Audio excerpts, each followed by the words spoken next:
Nous sommes très heureux aujourd'hui, en ce jour de fête pour les musulmans, de vous avoir autour de ces grandes personnalités.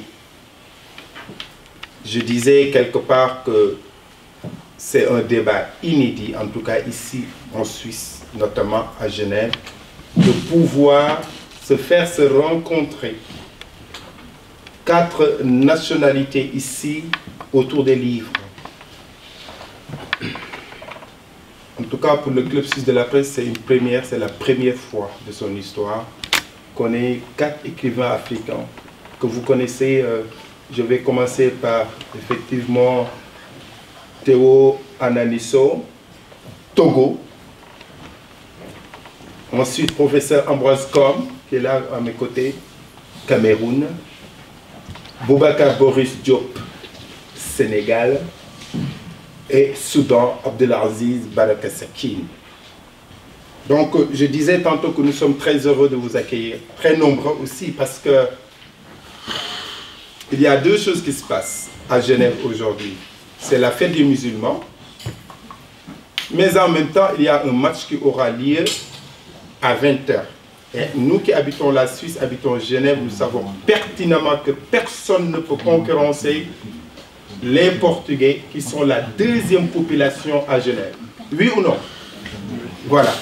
Et ensuite, les Espagnols, qui est la 3e population à part les Suisses de Genève. Et malgré tout, vous êtes là. Merci. Alors, sans plus tarder, je pense que nous avons un professionnel des médias qui est avec nous. J'aimerais juste lui donner la parole pour qu'il modère ce débat. Avant cela, Madame Florence, tu peux prendre la parole si tu veux de là-bas ou bien venir ici. Il faut juste appuyer sur le bouton et puis ça devient rouge. Et vous me parlez en 2 minutes de la scène littéraire et de l'événement de demain, s'il vous plaît. Alors, je suis Fleur Agnès Ndazoa. Je suis l'une des fondatrices de la scène littéraire, qui est une association de lecteurs, en fait, et qui a pour but de promouvoir la littérature africaine. Alors, nous faisons cette promotion de 2 manières, notamment en invitant des écrivains justement pour qu'ils puissent s'exprimer de 1 sur leurs livres et de 2 sur d'autres choses dont ils ont envie de parler. Ce sera le cas aujourd'hui. Et l'autre manière, c'est d'offrir un prix littéraire justement qui s'appelle le prix littéraire des Afriques et qui sera remis demain à la Société de lecture de Genève, à l'écrivain qui a remporté le prix cette année. Il s'agit de M. Kay Miller pour son livre, on va me le rappeler, parce que j'ai un peu oublié, By the Rivers of Babylon. Voilà, un merveilleux livre. Donc voilà, je vous remercie d'être venus si nombreux, et puis j'espère et je pense et je suis sûre que nous allons passer un très bon moment. Et surtout, je remercie de tout cœur tous les écrivains qui sont venus. Merci pour cet honneur que vous nous faites aujourd'hui. On accepte avec humilité, on est très content de vous avoir avec nous aujourd'hui. Merci beaucoup. Monsieur le modérateur, maintenant, la table est à vous et les micros. Merci.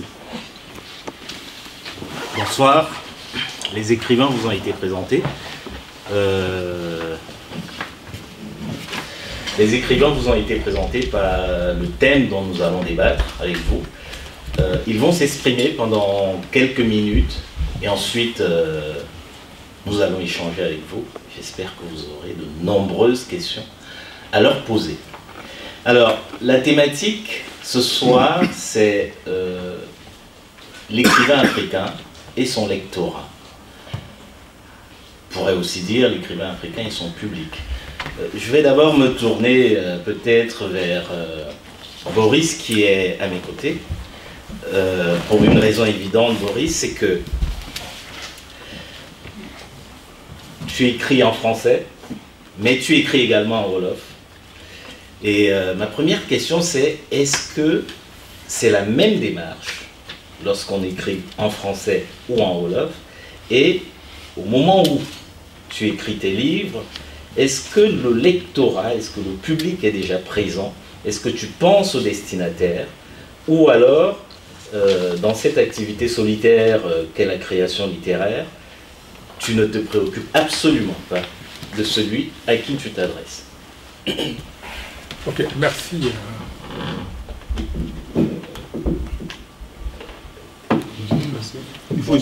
C'est bon pour vous. C'est bon comme ça. Alors, merci tout le monde. Hein. Chacun et chacune de sa présence ici ce soir. C'est une excellente question et c'est vraiment, je pense, celle par laquelle on doit démarrer. Pour y répondre très brièvement, c'est quand je suis passé au Wolof que j'ai perçu la différence. Parce que cela va de soi, lorsqu'on a été formé à l'école française, lu des romanciers français ou en français, des auteurs francophones aussi, Béki, Sembène, Césaire, etc.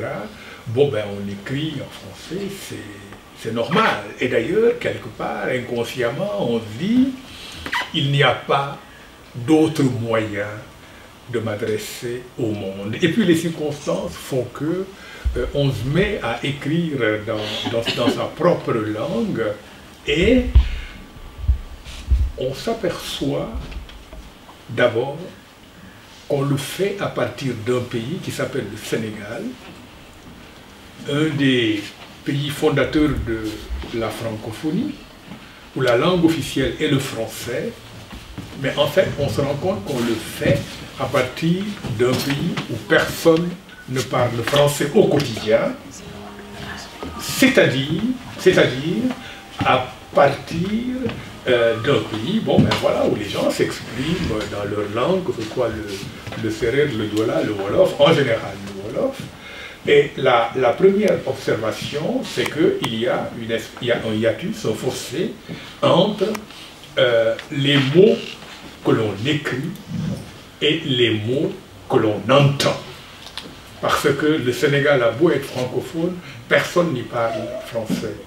Et donc, on écrit à partir de ce silence-là, à partir de ce déficit, qui est essentiellement un déficit de poésie, de musicalité.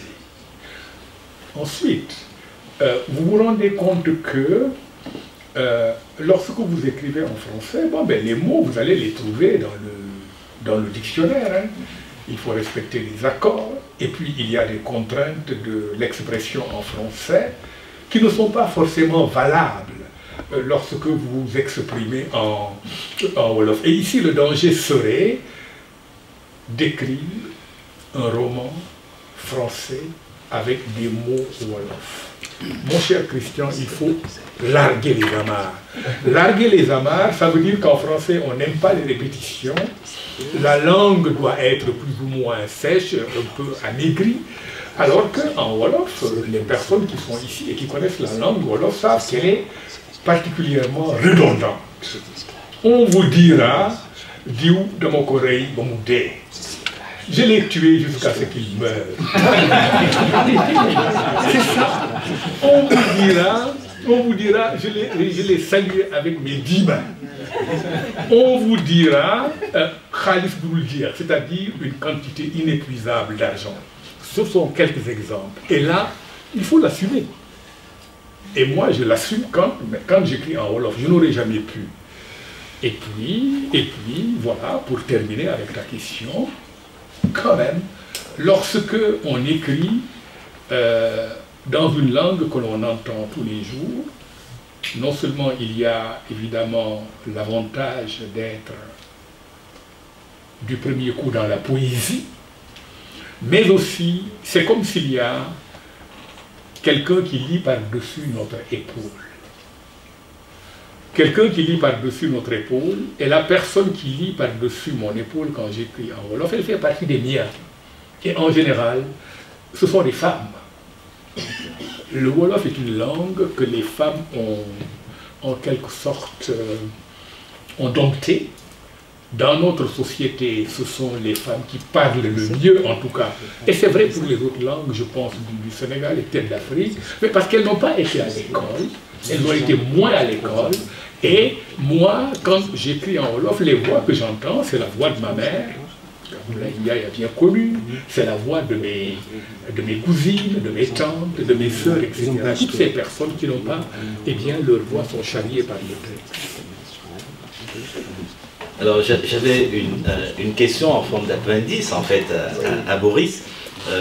Je me souviens que la première fois que je t'ai remis un petit manuscrit, tu m'as dit ceci: mon cher Christian, tu ne connais rien à cette folle histoire de la ponctuation en français. Est-ce que tu as des problèmes de ponctuation en Wolof quand tu écris? La ponctuation, mais ça j'ai mis du temps à m'en rendre compte. La ponctuation n'est pas la même. Je m'en suis mieux rendu compte pour ce roman-ci que pour le premier, de Don Igolo. Et donc là, c'est un problème que j'ai réglé. C'est une question de souffle. Les deux langues n'ont pas le même souffle. Un autre problème, c'est que par exemple, il y a une expression récurrente dans tout roman en langue française, c'est lorsqu'un personnage a fini de parler, le romancier ajoute « dit-elle » ou « observa-t-il » ou « remarqua-t-il ». Mais ça n'existe pas en Wolof. C'est tout bête, quoi. C'est-à-dire il y a ce qui existe et ce qui n'existe pas. Et puis, à un moment donné, merci aussi de cette question, mais bon, c'est Christian, il est tellement fort. Non, mais c'est vrai, à un moment donné, en écrivant mon roman, j'avais décidé de supprimer à la fois les tirets de dialogue et les guillemets pour le style direct. Et je l'ai fait pendant longtemps. Je m'y retrouvais, mais moi j'ai toujours considéré que le contrat qui me lie au lecteur, c'est aussi de ne pas trop lui rendre la tâche difficile. Parce qu'on a un texte où les voix sont interchangeables. Bon, il y a les deux personnages principaux, Kinegadio et Ndjemepai. De temps en temps, bon, écoute, on passe aux paroles des paroles de Kinegadio à celles de Ndjemepai, sans aucune indication graphique. Mais si on connaît bien la langue Wolof, il n'y a aucun problème. Mais j'ai affaire à un lectorat qui a appris à lire en français. Et donc, voilà, je suis revenu à une norme plus classique. Mais normalement, le flot de la parole doit être continu. Mais en fait, oui, passer à sa langue, c'est aussi sortir de ça, de ces contraintes-là. Alors Ambroise, peut-être aurais-je dû commencer par là, mais il me semble que les précisions que vient de nous donner Boris campent un cadre qui nous convient bien. On a dit l'écrivain africain face à son lectorat. Alors, deux questions. C'est quoi un écrivain africain? Est-ce celui qui vient d'Afrique? Est-ce celui qui écrit sur l'Afrique, etc. Ngugi wa Thiong'o nous a légué quelques interrogations sur ce point.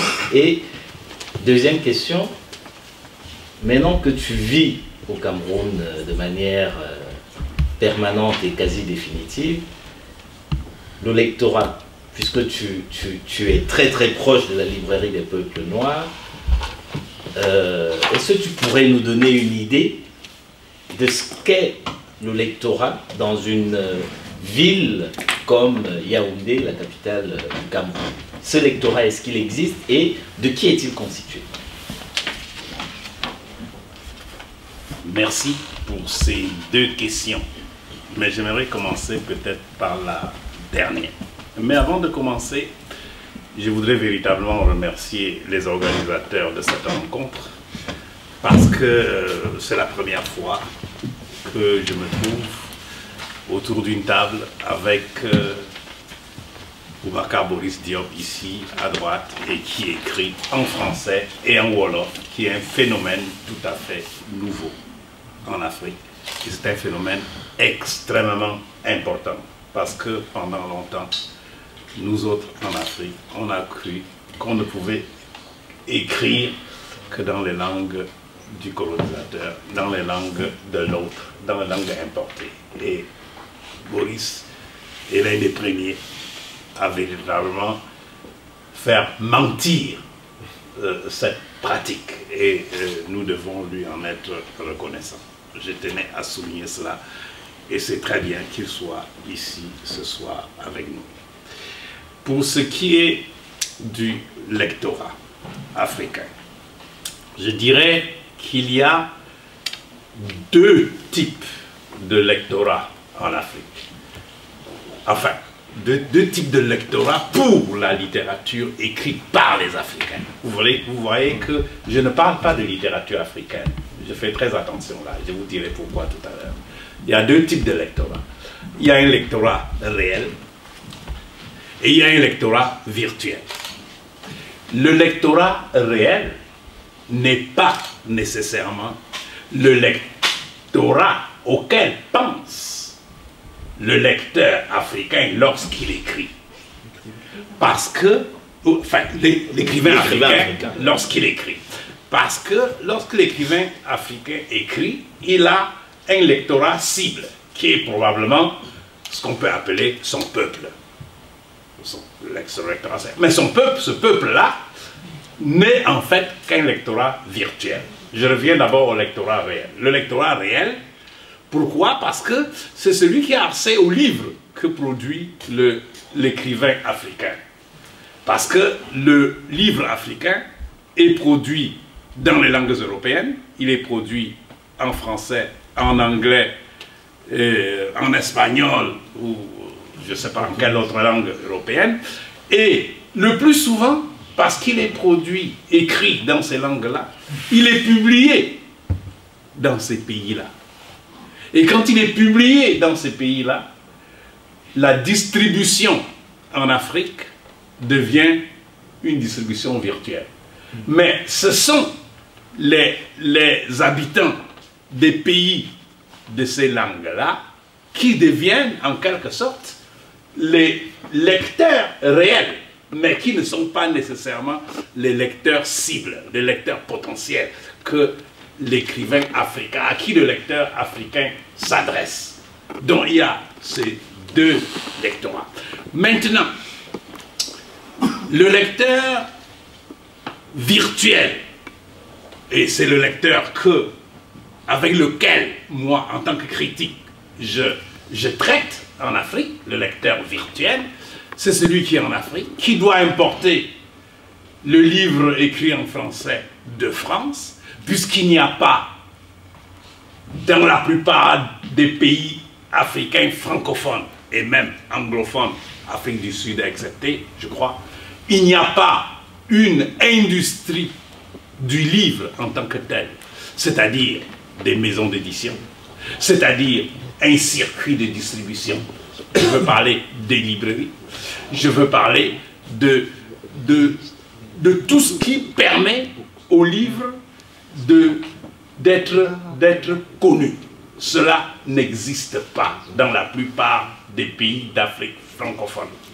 Et même des pays d'Afrique anglophone, je dis bien Afrique du Sud excepté. Le problème véritable est que la plupart de ces pays-là ne se sont pas occupés d'organiser, de mettre sur pied une politique du livre. Et je ne vais pas entrer dans ce débat-là, dans le débat de la politique du livre, parce que c'est un problème que vous connaissez. C'est un problème simple, c'est un problème complexe. C'est un problème complexe parce que je vis par exemple dans un pays, Christian m'interpelle sur le Cameroun, je vis dans un pays, le Cameroun, où le livre scolaire est à peu près à 80% importé. C'est incroyable. Pour des millions d'enfants, les livres scolaires sont des livres importés qui sont fabriqués ailleurs. Donc, ceci ne favorise pas du tout l'existence, la création, la mise sur pied d'une industrie locale du livre, avec tout ce que cela comporte. Donc, il se trouve que l'écrivain africain finit par ne dépendre essentiellement pour sa survie. Pour sa survie, ça peut être sa survie matérielle, ça peut être sa survie au niveau du public, il dépend finalement d'un lecteur qui n'est pas son public cible. Donc je crois que ces deux choses-là méritaient d'être dites. Donc vous avez le lecteur virtuel et le lecteur réel. Et le lecteur réel devient en fait le lecteur virtuel. Alors, la première question, enfin. L'écrivain africain, qui est-il? Oui, l'écrivain africain, qui est-il? L'écrivain africain, en fait, est en quelque sorte une mythologie. Parce que quand on parle d'écrivain africain, on se demande aujourd'hui, la littérature qui concerne les Africains, vous voyez, j'hésite à parler de la littérature africaine. Je parle davantage de la littérature en Afrique, beaucoup plus que de la littérature africaine. C'est parce qu'il y a un certain nombre de phénomènes qui font que vous avez en Afrique ou des Africains qui écrivent, mais en réalité, il n'y a pas véritablement de littérature africaine à cause de ce que j'ai dit précédemment. Parce que pour qu'il y ait une littérature africaine, il faudrait qu'il y ait une industrie du livre en Afrique avec des maisons d'édition, avec des revues, avec des prix, avec... Vous voyez, le prix, nous sommes ici cet après-midi pour parler du prix Les Afriques, mais on est en Suisse quand même, on n'est pas en Afrique. Déjà, ça devrait vous amener à réfléchir. Donc l'écrivain africain, qui est-il? L'écrivain africain, c'est celui, et en fait, c'est celui qui se donne une identité africaine.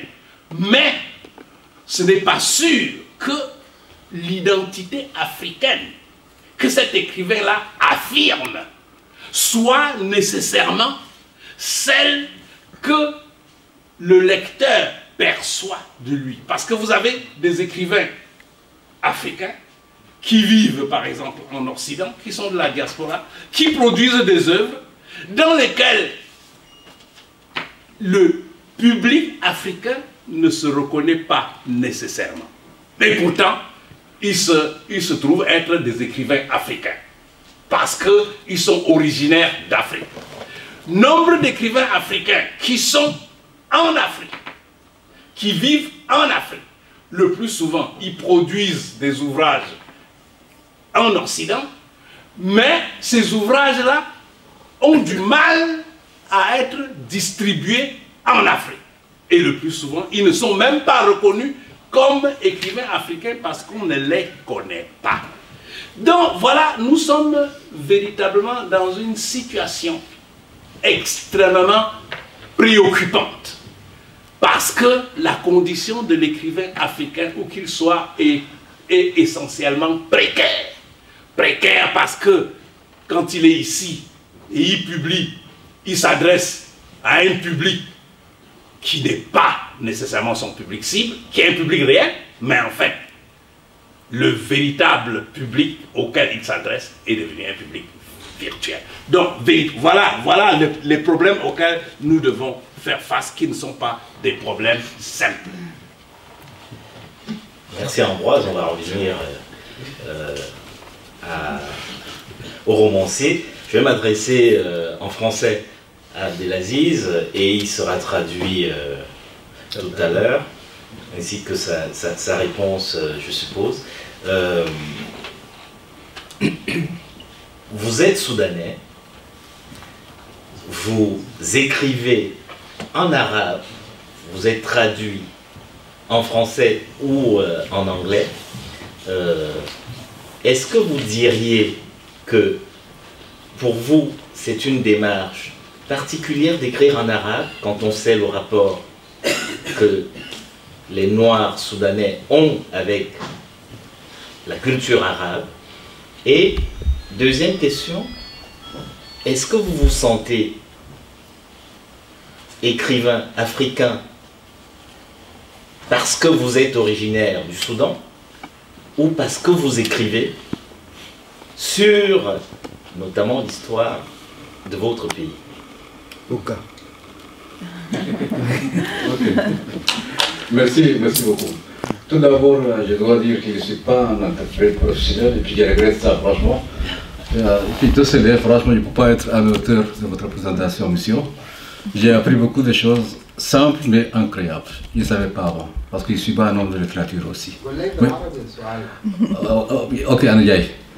Ok, c'est pour ça que j'ai dit ça, franchement, parce que moi aussi j'ai appris le français comme ça, d'ailleurs. Je suis soudanais, c'est mon compatriote. Voilà, mais alors excusez-moi si je n'arrive pas à m'exprimer correctement. طيب عبد العزيز انت قلت له شنو اول حاجه؟ وانا اول حاجه اعتذرت لهم بانه انا مش مترجم رسمي، لكن انا حابذل جهدي في انه اساعد الترجمه، واعتذر لهم لانه البرزنتيشن بتاعهم عالي جدا.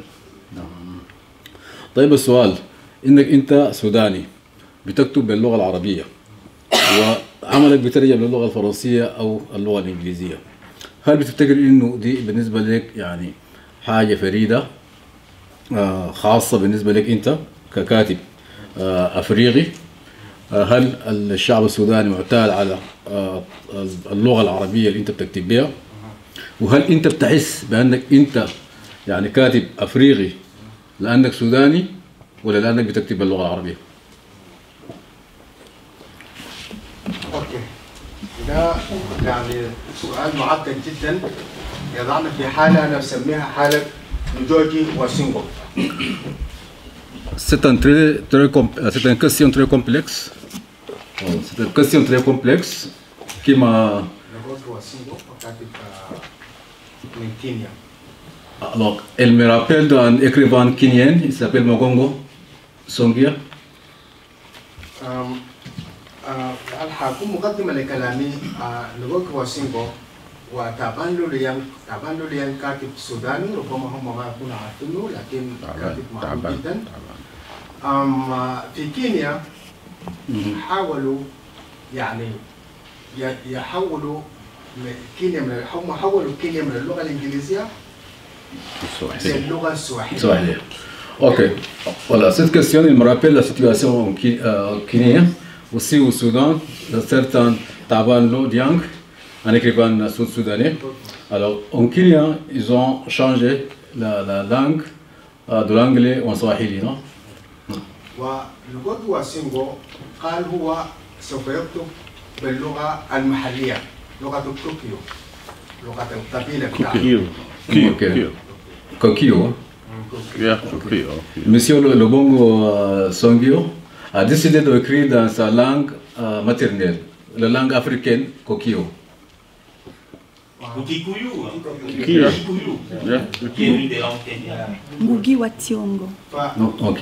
حصلت المشكلة هنا إنه نفس الكلام اللي قالوا مستر قوم هنا أمفلوس، إنه لمن يقرأ؟ هل إذا كتب بهذه اللغة المحدودة جدا وقراءها محدودين جدا، هل يقدر يوصل فكرته ورأيه للعالم؟ ولا آخر يكتب باللغة الإنجليزية؟ بالتالي رجع وكتب باللغة الإنجليزية. Voilà. Et puis le problème se pose, alors, qui va lire qu'est-ce qu'il écrit dans sa langue qui est en fait parlée par une minorité? Est-ce qu'il continue à écrire dans sa langue maternelle ou bien il écrit en anglais?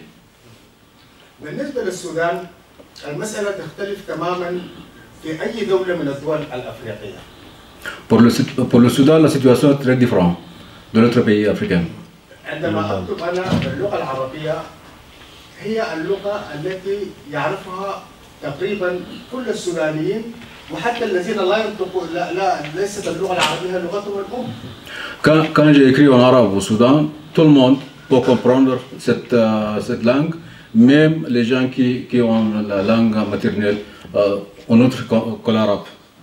Même ceux qui ne sont pas allés à l'école. السؤال حتى الذين لم يذهبوا إلى المدرسة؟ حتى الذين ليست اللغة العربية لغتهم الأم مثل الحلفاويين والنوبة وأنا نفسي يعني اللغة العربية ليست لغة الأم، لكن أقرأ باللغة العربية وأتحدثها تقريبا هي لينغوا فرانكا في السودان اللغة العربية. En fait, l'arabe c'est une langue franca au Soudan. Tout le monde le parle, surtout les gens qui ont la possibilité d'aller à l'école. Même Baraka Sakin, l'arabe c'est pas sa langue maternelle. نفس اللغة العربية هي يعني هي لغة آسيو أفريكان لانجويج، لغة إفريقية آسيوية. L'arabe en fait c'est une langue africaine asiatique. أوكي. إذا أنا ككاتب سوداني أكتب باللغة العربية ليس لدي مشكلة كبيرة مثل المشكلة التي يعاني منها مثلا الكاتب السنغالي أو الكاتب الكاميروني أو الكاتب في الكونغو الذين يكتبون باللغة الفرنسية أو الكتاب الذين يكتبون باللغة الإنجليزية. Alors quand j'ai écrit en arabe, je ne trouve pas beaucoup de difficultés, comme par exemple la difficulté qui peut être rencontrée par un écrivain sénégalais ou congolais quand il écrit en anglais ou en français. وأنا أجد نفسي يعني هي اللغة التي أعرفها والتي أستطيع أن أعبر بها تماما. Je peux m'exprimer tout à fait en arabe et je comprends très bien l'arabe aussi. Mais est-ce que quand il dit je peux m'exprimer complètement en arabe, est-ce que ça veut dire que finalement il s'exprime en arabe comme il pourrait s'exprimer dans sa langue maternelle? طيب قال لك لما انت بتقول انك بتقدر تعبر باللغه العربيه، هل انت بتعبر باللغه العربيه زي ما بتعبر بلغتك الام؟ طبعا احسن من لغه الام، يعني انا امي لديها لغه مختلفه من اللغه التي يتحدث بها ابي. تختلف من اللغه التي ابي يتحدث بلغه تختلف من اللغه التي يتحدث بها امه لانها من قبيله اخرى. في السودان توجد 120 لغه. في كل أسرة توجد على الأقل 5 لغات حية، يعني 5 لغات يتحدث بها الناس. Ma situation c'est un petit peu complexe. En fait, je parle l'arabe mieux que je parle ma langue maternelle. Voilà. Et puis il y a beaucoup de cas comme ça au Soudan parce que vous voyez, il y a en fait 500 tribus au Soudan et puis 500 langues. On trouve un homme dans une tribu, il marie avec une femme dans une autre tribu qui parle différentes langues. C'est pour ça d'où vient le conflit. فعلاقة السوداني باللغة العربية تختلف من علاقة الإفريقي الآخر باللغة العربية. نعم يوجد في السودان عرب ويوجد غير العرب، نحن مثلا غير العرب. لكن أنا من الناس وجدت نفسي إنه أعرف هذه اللغة. لغتي هي المساليد، لغة أبي. وعندما يتحدث أحد الشيوخ معي مثلا من أسرتنا لا أفهم منه شيئا. بالتالي يعني حاليا نحن نتعامل مع اللغة كما تعامل معها مش حالة نيكوكي واسنغو لكن حالة شينوا أتشيبي الذي يعتبر إنه اللغة الإنجليزية هي غنيمة وبعد ذلك يستخدمها. حسن يعتبر اللغة العربية هي غنيمة، واحد من الغنائم التي اكتسبتها وأتعامل معها. Alors pour moi, en fait, il n'y a aucun conflit ou complexe quand j'ai écrit en arabe, parce que pour moi, je prends la langue arabe comme un bouton de guerre. En rappelant l'écrivain nigérien chinois Ashibo, qui a écrit l'anglais comme un bouton de guerre. بالتالي هي يعني هذا ما ورثته من المجتمع العربي، بالتالي أنا طالما قادر أعبر بها ومن خلالها أبرز هويتي كإفريقي، يعني كشخص عنده هوية مختلفة، طالما هذه اللغة تقدر أن تحمل هذه الأشياء فأنا استخدمها ليس بغير خجل بل بفخر أيضا. Vous voyez, j'ai écrit en arabe et puis je suis fier de faire ça parce que je trouve moi-même et puis j'arrive à exprimer à travers cette langue ma culture, ma conviction africaine. J'utilise la langue pour faire passer le message efficacement. Merci beaucoup. On va revenir à Abdelaziz tout à l'heure. Alors, Théo, ton dernier roman peut inspirer plusieurs questions, mais je vais me limiter à celle-ci. Il se déroule quelque part en Afrique, ça pourrait être au Togo, mais dans une ville. Est-ce que tu dirais que au moment où tu l'as écrit, tu t'adressais à un groupe particulier, parce que ce sont des jeunes urbains d'un niveau social, je dirais, moyen, ou alors tu ne pensais absolument pas au lectorat et maintenant que le bébé ne t'appartient plus, le lecteur ou le destinataire en fait ce qu'il veut de ce roman. Oui, alors je ne veux pas faire comme Boris tout à l'heure, donc c'est une très bonne question que tu poses. Sincèrement, elle est très bonne, tu vas comprendre pourquoi. Elle est intéressante parce que je reviens à Genève, donc après, on va dire, je crois que c'était 8 mois, 9 mois, je ne sais plus très bien. Et justement, je voulais d'ailleurs, moi, centrer un peu mon propos autour de mon livre, en fait. La question de savoir si j'ai pensé à un public avant d'écrire, en fait, je pourrais dire que non, pas tout à fait. Je ne sais pas très bien parce que j'écris en français, je vis en Allemagne et je suis orienté donc, vers l'Afrique. Donc je ne sais plus très bien et je crois quelque part dans mon inconscient, j'ai renoncé à me poser cette question.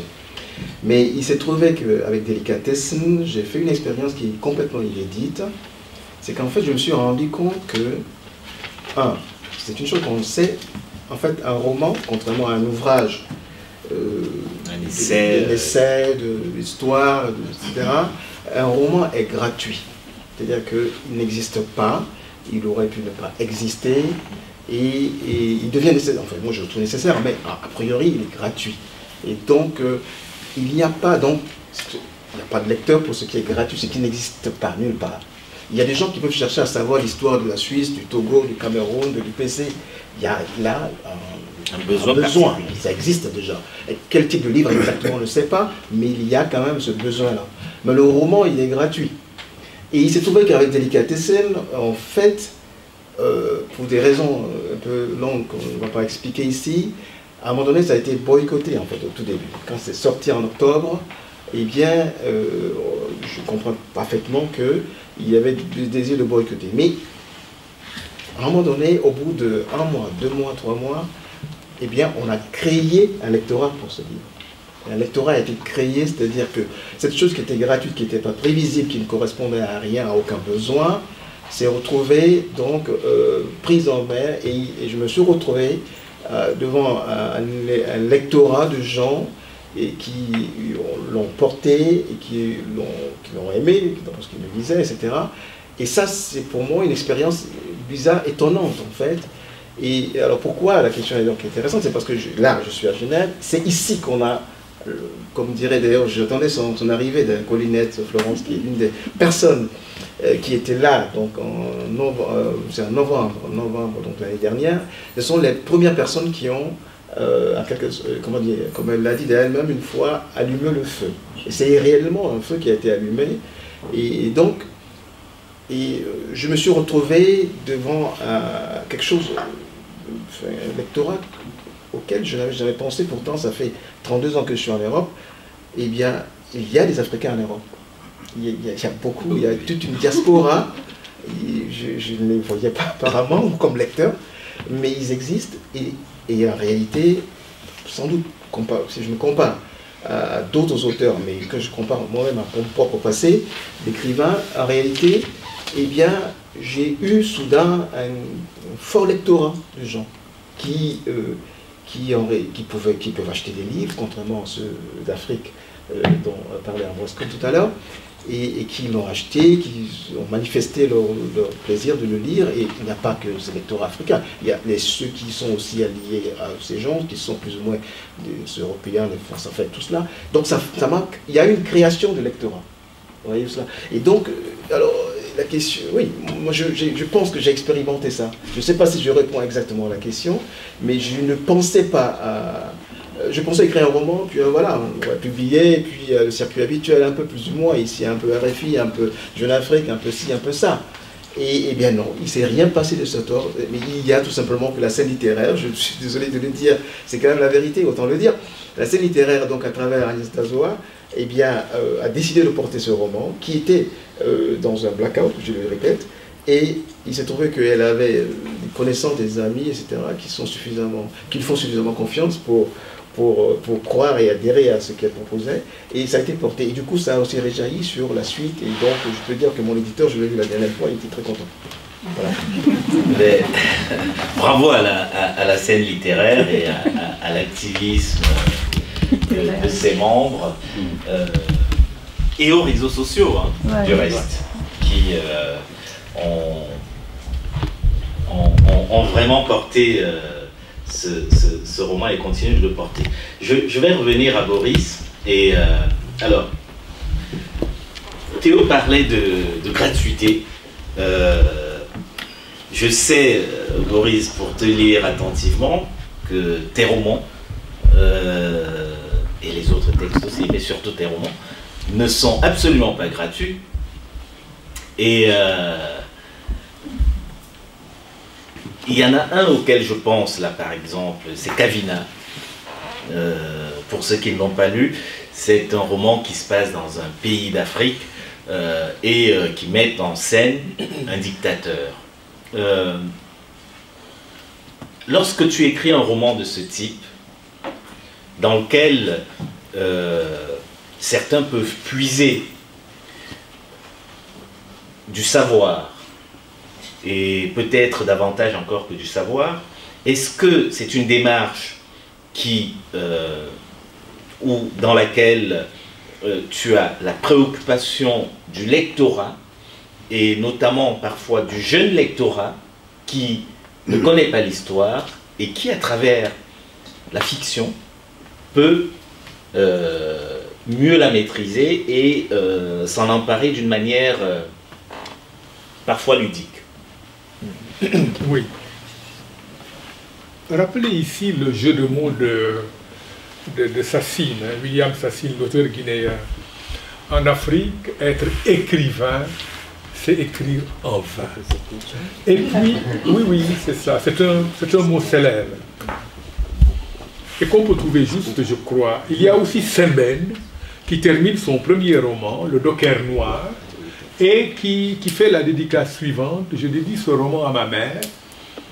Je sais bien qu'elle ne pourra pas le lire, mais de savoir qu'elle va passer sa main sur ces pages suffit à mon bonheur. Et là, on est, je pense, au cœur du conflit, on est au cœur du paradoxe, dans une situation où, au fond, nous écrivons des romans tout en n'existant que par l'oralité. C'est-à-dire que nous sommes des auteurs par ouï-dire. On entend parler de nos livres, sur Internet, sur les médias, etc. Mais on ne les a pas forcément lus. Et ceux qui sont lus, ils doivent écrire à partir d'Occident. Je suis heureux que Théo soit là. Je l'ai toujours dit, et il sait bien que c'est cela que je pense. C'est de loin un des meilleurs écrivains de sa génération. Je le recommandais à quelqu'un tout à l'heure. J'ai l'habitude de le faire dans mes interviews et tout ça. Mais Théo, il écrit, Délicatessen se passe au Togo, du début d'ailleurs à la fin, et c'est quand même écrit à partir d'Occident, et c'est principalement lu en Occident. Mais c'est pareil pour Kavena, et c'est peut-être même pire pour Kavena. Voilà, je crois que c'est un fait que nous devons prendre que nous devons prendre en compte. Maintenant, très rapidement, vraiment, parce que ça aussi c'est intéressant, c'est vrai, vous savez, nous les auteurs, nous avons beaucoup moins de certitude que les lecteurs ne le croient. Nous ne sommes pas si naïfs que ça. Vous publiez un roman, et tout le monde vous fait des tapes amicales. Oh, c'est magnifique, je l'ai lu. Ils n'ont pas tous lu d'ailleurs. Hein. Voilà, c'est bon. Mais bon, ça, c'est en quelque sorte l'écume des vagues. Mais quand on est seul, on se dit, de moi-même à moi-même, où est-ce que j'en suis? Et quand j'ai terminé ce roman, Kavena, je me suis dit, mais Boris, il y a peut-être quelque chose qui te guette. Et c'est arrivé à des aînés pour qui j'ai le plus grand respect. C'est-à-dire, à un moment donné, l'engagement, ça amène à mettre tout sur le contenu, parce qu'on a envie d'une action immédiate. On veut changer le monde aujourd'hui. On met tout sur le continent, sur le contenu, et on laisse de côté la forme. Voilà. C'est-à-dire que l'équilibre à trouver entre le contenu et la forme, c'est quelque chose de fondamental. Et pour Kavena, je me suis dit, mais attention Boris, cette pente-là, elle est glissante. Parce que c'est un roman contre la France-Afrique, avec le méchant Pierre Castaneda, et puis bon, voilà, il y a le dictateur, etc. J'ai dit, ah, attention, voilà. Donc, je réponds vraiment directement à ta question. Et là, on est tous guettés par cela. Et c'est par là que je vais terminer, que j'ai mentionné au début. Bon, ben, dès le départ, le Loup-Noir, c'est son premier livre. Il doit faire face à cette question. À mi-parcours, il se rend compte que, en fait, pour parler à nos peuples, il faut arrêter d'écrire. Il va à Moscou, à plus de 40 ans, apprendre le cinéma, à l'Institut Marc Donskoy. Il apprend le cinéma là-bas, il revient et il fait des films. Et quand même, je pense que si on parle aujourd'hui de Sembène, c'est vrai que certains de ces romans restent impérissables, Les bouts de bois de Dieu, etc. Mais je crois que c'est surtout le message filmé. Et bon, la question, ce n'est pas seulement qu'est-ce qu'un écrivain africain, mais au fond, à quoi sert un écrivain africain? Voilà. Et au passage, je salue Max Lobé qui vient d'arriver, pris Amadou Kourouma. Max, à quoi sert un écrivain africain? Tu aurais pu répondre à la question. Alors, Ambroise, dans ce dernier tour de piste que je fais avant de donner la parole à nos amis qui ont l'amabilité et la patience de nous écouter, c'est quand même une question qui me turlupine. La librairie des peuples noirs vend beaucoup de livres en proportion. Quels sont les livres qui s'y vendent le plus? J'ai déjà une petite idée parce que tu m'as parlé tout à l'heure de Cheikh Anta Diop. Quels sont les livres qui s'y vendent le plus et quels sont ceux qui achètent les livres? À ton avis. Bon.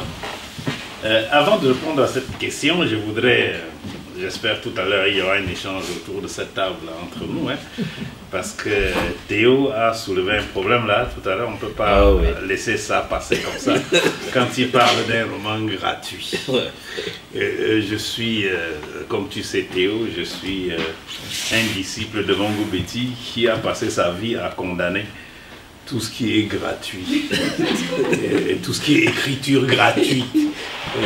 Faire des procès à Camaralay. Oui, et il dit que bon, tout ça, les romans gratuits, ça, il n'y a que l'Occident qui peut se permettre parce qu'il croit avoir résolu tous ses problèmes et peut se permettre d'écrire des romans gratuits pour s'amuser. Tandis que nous autres Africains, on a tellement de problèmes à résoudre que nous ne pouvons pas prendre la plume et écrire des romans gratuits. Théo me dira d'où il vient. Donc tout à l'heure, mais pour le moment, on va... Faut laisser Théo. Oui. On va y revenir tout à l'heure.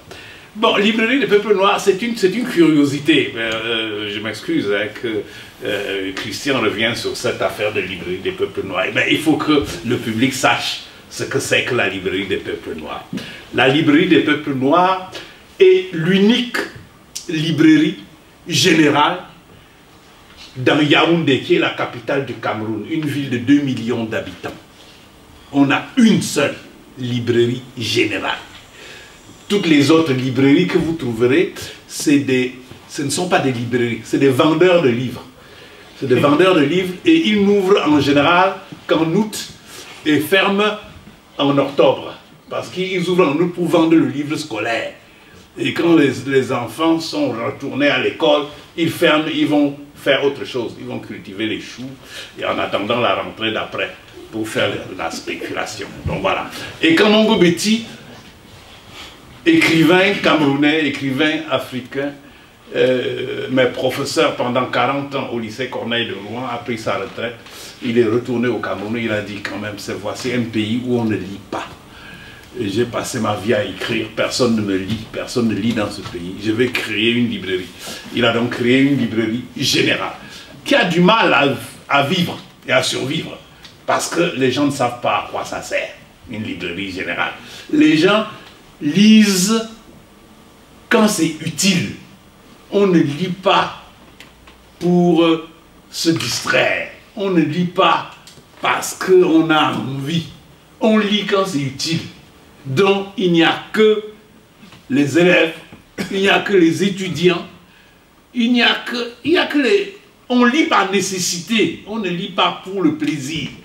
Donc voilà la librairie des peuples noirs, c'est un peu cela. Mais il s'est donné ce défi-là. On va ouvrir une librairie générale où on va vendre des livres, de culture générale, de développement personnel, de livres de philosophie, de livres pour enfants, de livres de littérature. On va vendre un peu de tout. Et bon, ça fait 1991, 2017, ça fait donc 27 ans que ça dure. Bon, le pari continue. Donc, qu'est-ce que les gens achètent? De plus en plus, on se rend compte que les jeunes Africains découvrent des textes qu'on leur avait cachés. Ils découvrent Cheikh Anta Diop. Ils découvrent certains écrivains de la diaspora. Ils viennent demander Léonora Miano. Ils viennent chercher Calixte Beyala. Ils viennent, ils découvrent même, parce qu'il y a un rayon Mongo Betty, ils découvrent Mongo Betty. Et ce qu'ils lisent de Mongo Betty est tout à fait étonnant, parce que ce n'est pas ce à quoi on se serait attendu. Ils lisent surtout des livres de type historique, même bas sur le Cameroun. Ils lisent des essais. Ils ne lisent pas nécessairement des romans, ils lisent des essais. Donc, et ils lisent des livres, quelques livres de philosophie, de culture générale. C'est assez étonnant. Des livres biographiques. Comme ce Laurent Gbagbo. Oui, ils lisent beaucoup de biographies ou des autobiographies. Des autobiographies des hommes politiques français, des hommes politiques camerounais. Ils lisent ce genre de texte-là. Donc voilà comment la librairie réussit à survivre en vendant ce genre de textes véritablement inattendus, parce que nous avions misé au début beaucoup sur les romans, sur la fiction, mais on se rend compte que c'est pas nécessairement cela. On avait misé aussi, Mongo Betty était un professeur de lettres classiques, de littérature française, il avait misé sur ce qu'il appelait les fondamentaux de la littérature, les fondamentaux de la culture, et c'était un amoureux de la littérature noire américaine, la littérature noire américaine des années 20, des années 30, Richard Wright, James Baldwin, et il avait fait venir nombre de ces romans-là. Et on se rend compte que ce n'est pas nécessairement cela qui attire les écrivains, qui attire le lecteur camerounais. Mais de plus en plus, quand certains livres paraissent en Europe, quand certains livres paraissent en Occident, on a vu Imbolo Boué, une Camerounaise qui est allée aux États-Unis, qui a écrit un roman qu'elle a vendu très $1 million. Je crois qu'elle a gagné $1 million en vendant ce livre, et ce livre-là, du coup, ça devient un best-seller au Cameroun, parce que je crois que les gens ne lisent pas tellement parce qu'ils veulent savoir ce qu'elle dit, mais parce qu'on veut connaître cette aventure-là de cette jeune Camerounaise qui est allée aux États-Unis faire des études, et qui, à la fin de ses études, sort un roman qui lui rapporte $1 million. Donc, vous voyez, c'est une aventure extraordinaire. Et donc voilà. Ça fait rêver, le rêve américain. Deux dernières questions. La première sera adressée à Abdelaziz Baraka-Sakine. Je vais essayer de la faire courte et très simple. Est-ce que Abdelaziz sait aujourd'hui quels sont ceux qui le lisent au Soudan et un petit peu partout en Afrique de l'Est?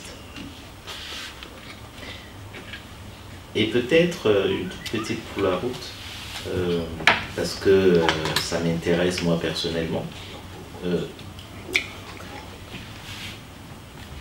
Est-ce qu'il peut nous dire le lien qu'il a avec le lectorat qui est le sien là-bas au Soudan? عبد العزيز السؤال انه منو من الناس في السودان بيقرا كتابتك ومنو من الناس في شرق افريقيا بصوره عامه بيقروا الكتابه اللي بتكتبها انت وشنو يعني سوري السؤال انه من الناس بيقرا كتاباتك ومن من الناس يعني بيجد نفسه في كتاباتك او انت بتجد بتعبر عنه في السودان وفي شرق افريقيا بصوره عامه. كويس. بعتقد في السودان عندي قاعدة أعتقد معقولة من القراء، باعتبار أولا من الذي يقرأ في السودان؟ كم عدد القراء أصلا في السودان الذين يقرؤون؟ ومن منهم يقرأ الرواية؟ فالعدد محدود جدا يعني من ناحية إنه لأنه نسبة الأمية في السودان ما قليلة يعني. زائدا الذين يقرؤون يعني يستطيعون القراءة والكتابة ما كلهم يقرأوا شنو؟ الرواية مثلا. بالتالي في عدد القراء يعني يعتبر نسبيا محدود. أنا في هذه النسبة على ما أعتقد أو أظن أني لدي كمية كبيرة جدا من القراء. Alors, au Soudan, en fait, parce qu'on a pas mal d'alphabets au pays, alors la lectorat c'est limité, franchement. Et puis parmi eux, moi je pense, la plupart des gens ils lisent mes écritures. Parce que les questions qui je soulève s'adressent à certains catégories de Soudanais, surtout les opprimés, les victimes de discrimination, de violence, de crimes. لكن هنالك مثلان أحب إنه أقولهم يعني مثل ويوضح يعني القراء في منطقتي مثلا أو القراء في السودان. Il y a deux exemples que je vais vous montrer qui parlent à cette question-là, surtout aux gens qui me concernent. والمثلين دول من الأميين يعني الذين لا يقرؤون. C'est concerne les alphabets surtout. كنت أعمل في منظمة في السودان. Analphabète, on avait compris. كنت أعمل في منظمة في السودان مع النساء الفقيرات يعني. J'ai travaillé à un certain moment donné avec une ONG internationale qui travaille avec les femmes. وهم في الغالب لا يقرأن يعني هن لا يقرأن. En majorité les femmes là ils lisent pas. وأنا في يوم كنت في اجتماع مع هؤلاء النساء هم في حي صغير اسمه كامبوكريتشا مثلا في منطقتنا يعني من الكنابي الصغيرة. Un jour j'étais avec ces femmes-là dans un petit camp de travailleurs. واحدة من النساء هي أمنية تماما قالت لي يا بركة أنا بعرفك فأنا اندهشت تعرفني كيف يعني ككاتب مثلا. فقالت إنه الأبونا ده جسيس هي كانت مسيحية في هذا الحي والجسيس بعد الصلاة يجي للنساء يجمعهم ويقرأ لهم مجموعة القصصية امرأة من كامبوكاديس. Alors, dans cette réunion-là, une femme alphabète, elle m'a dit Baraka, je vous connais, et puis à travers votre écriture, et puis j'ai posé la question comment vous savez, c'est moi, et puis qu'est-ce que vous lisez pour moi? Elle m'a expliqué qu'après la prière, c'est une femme chrétienne, alors à l'église, le prêtre, après la cérémonie, il explique ou il lit quelques phrases de mes livres. والقصة الأخرى يعني في شخص أعمى في منطقتنا برضو واحد أعمى اسمه عبد الله. Alors, عبد الله هذا أعمى. L'autre histoire, c'est un homme aveugle. L'autre histoire, c'est pour un homme aveugle dans ma région. كل ما يصدر لي كتاب يشتري الكتاب ويذهب لواحد يقرأ له الكتاب يعني. Alors, le moment que j'ai écrit un livre, j'ai publié ce livre, ce monsieur-là, il achète le livre et puis il va chercher quelqu'un pour le lire. يعني أنا أعتبر نفسي محظوظ في جيل من الكتاب، هو جيل التسعينيات في عدد القراء. يعني أعتقد في أجيال كثيرة مختلفة يعني أجيال الشباب وبرضه يعني العواجيز في عمركم ده. Moi-même, je pense que je suis chanceux parce qu'il y a pas mal de gens, franchement, qui lisent ce que j'ai écrit. Alors, ils font tout pour trouver les moyens pour les arriver à ça. في شرق افريقيا حاليا تترجم روايتي سمهاني للغه السواحليه. Alors, à ce moment-là, j'ai un livre, il s'appelle Samahani. Il est en train d'être traduit en Swahili, alors en Afrique de l'Est. ولدي يعني ناشر هو في جنوب السودان وهو يوزع في كينيا ويوغندا ايضا. Voilà, alors j'ai aussi un compatriote, un éditeur, alors au sud du Soudan. نعم، وحاليا برضو يمكن في وسط افريقيا رحله للكونغو وجدت كميه من القراء حتى طلاب المدارس، يعني في بعض المعلمين درسوهم جزء من روايه مسيح دارفور. وعندما ذهبت للكونغو كانت توجد مسابقه في يعني من يكمل فصل من روايه مسيح دارفور من خياله.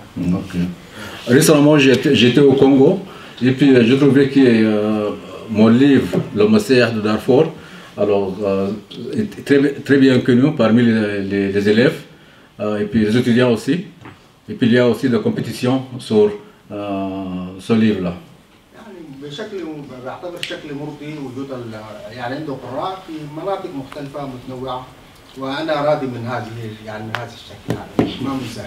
Voilà, je pense que j'ai des lectures dans quelques pays et puis je suis satisfait de ça pour le moment.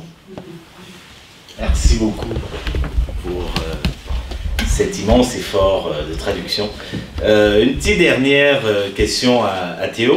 Évidemment, je ne vais pas te lancer sur la question de la gratuité pour l'instant. Si. Bon, alors, tu vas nous en dire quelques mots.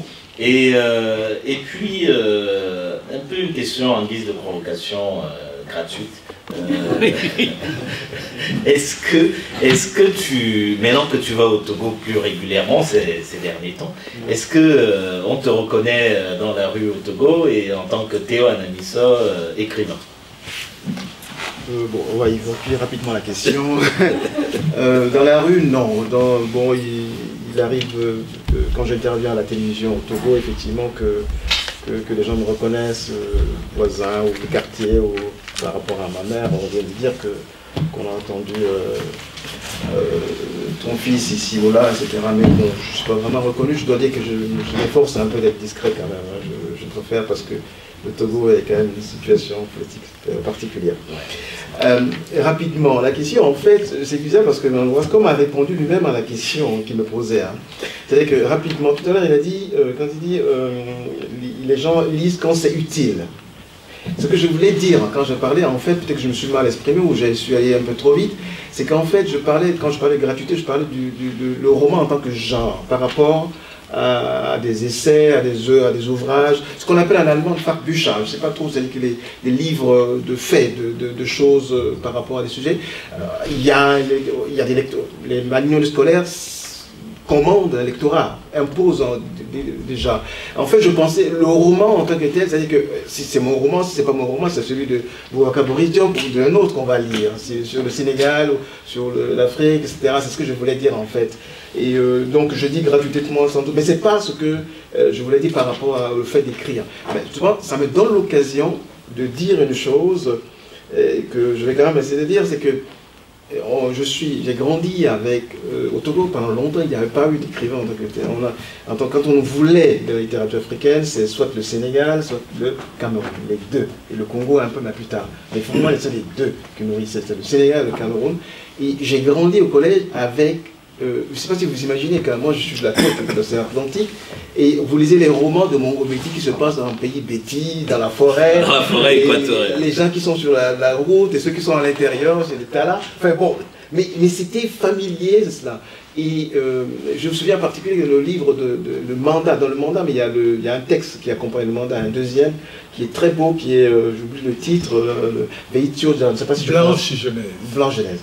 Je dis pourquoi je évoque ça, c'est-à-dire que ce roman, 4 pages au début, les 4 ou 5 pages premières, c'est la description d'une région qui s'appelle le Niayes ou le Niayes. Les Niayes. Il décrit, ça malheureusement décrit, c'est un cinéaste, il décrit comment cette région. Alors pourquoi j'évoque cela? C'est-à-dire que j'étais fasciné par ça pour ça. C'est que simplement, et je crois qu'on peut le voir aussi avec ce que j'essaie de faire dans Délicatessen sur l'océan, l'écho, les bruits, la nuit, ou ce qu'est la nuit, l'océan Atlantique, au Togo, etc. C'est qu'en fait, inspiré par ça, inspiré par ce que j'ai adoré chez mon vécu ou chez Samuel Ousmane, j'ai voulu moi aussi écrire, en fait, fonder un peu mon Togo en fait, en quelque sorte. Donc vous voyez bien que je suis vraiment loin de la gratuité. Loin de la gratuité. C'est vraiment, mais je ne voulais pas le dire, ça me paraît prétentieux, mais c'est quand même vraiment, on écrit pour juste une dernière chose. Je dis souvent quand vous êtes en Suisse, pour parler ici, puisqu'il y a des Suisses dans la salle, il y a un titre foncier du territoire suisse. Il n'y a pas un seul endroit. Si vous êtes un génie de la littérature, vous venez en Suisse, vous ne pouvez pas apprendre aux Suisses quoi sentir de leurs lacs, de leurs montagnes, du rien. Après, ce que Rousseau a pu faire dans ses rêveries du promeneur solitaire ou d'autres choses, il n'y a pas. C'est-à-dire que vous allez dire, pour les gens de chez vous, voilà comment c'est là-bas en Suisse. Mais aux Suisses eux-mêmes, ils ont dit, ça a été dit. Eh bien, ce n'est pas le cas pour l'Afrique. Ce n'est pas encore le cas pour l'Afrique. Même pour des pays avancés comme le Sénégal et le Cameroun, il reste encore, c'est encore en jachère. Et c'est encore une tâche pour l'écrivain de le faire, et de dire en fait ce qu'est, voilà, nos lieux, nos pays, voilà quoi, c'est ce que je voulais dire. Donc je ne suis pas du tout gratuit, absolument pas. Voilà.